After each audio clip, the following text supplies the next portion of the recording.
Hey everyone, it's Matthew, aka That Damn M, and today I wanted to talk about Phasmophobia, the indie horror game that is starting to blow up on Steam and Twitch. I'm going to assume that if you're watching this video, then you're pretty familiar with the game, but just in case you are not, the premise is pretty simple. It's a 4-player co-op paranormal investigation simulator. I see her! She's right in front of me! Holy fuck. You better run. Yeah, run, dude. I see her too. I see her too. You better go. Holy fuck. I'm trying to run. Shit. Holy fuck, I don't. Oh, it's got my eyes! It's got my. I'm dead. Oh no. Wow. It's a lot of fun, and in this video, we're going to discuss some of the upcoming features / changes to the game that are actually going to make it a lot better. As seen on the developer's Trello page, Phasmophobia is far from complete. As great as it already is, and trust me, it's a lot of fun, there are a lot of incredible things coming down the pipeline for the game that I feel like everyone out there will really enjoy if you're a fan of the game, like myself. So we'll start with incoming levels or maps that the developer plans to implement. The first one he has listed is a prison level, which I think would be absolutely incredible.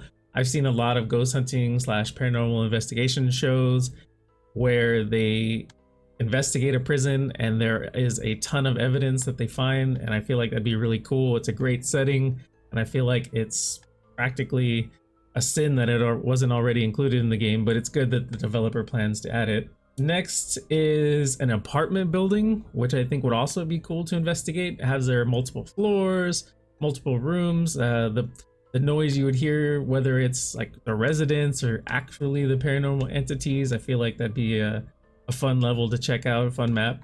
And finally, they mention a mansion level. Now, currently the asylum is the largest map in the game, and it's pretty big, with lots of floors, lots of rooms, etc.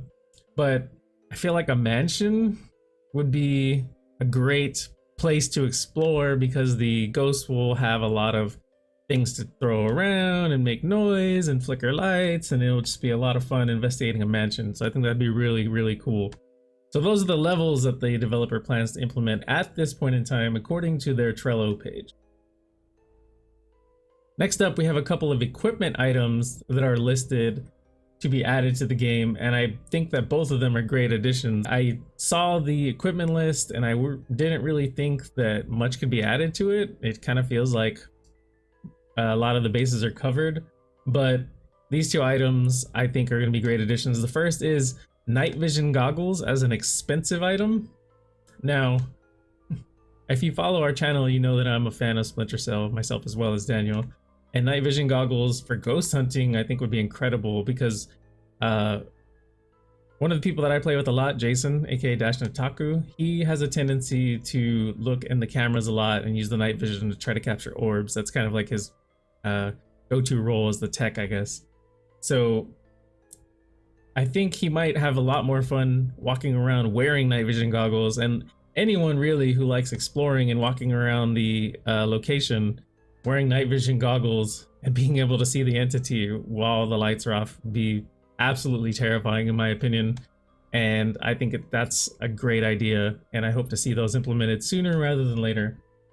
The next item is an SLS camera. Now, I actually didn't know what this was based on the name, so I had to Google it. So if you aren't familiar with it, an SLS camera has an infrared light projector with a monochrome CMOS sensor that shows everything as dots arranged in a 3D formation. These infrared dots allow the camera to show depth and detail. The software, quote unquote, sees people by recognizing joints and movements. Therefore, the infrared will detect paranormal entities that the program recognizes as a human shape based on the body parts and joints.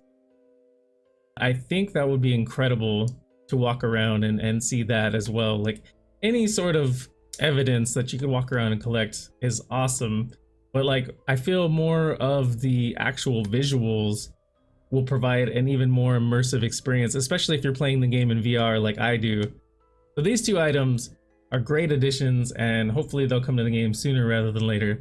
Next up, we have some changes / features that will hopefully help with the immersive experience of the game. As fun and as great as the game already is, these changes will make it that much more terrifying and creepy.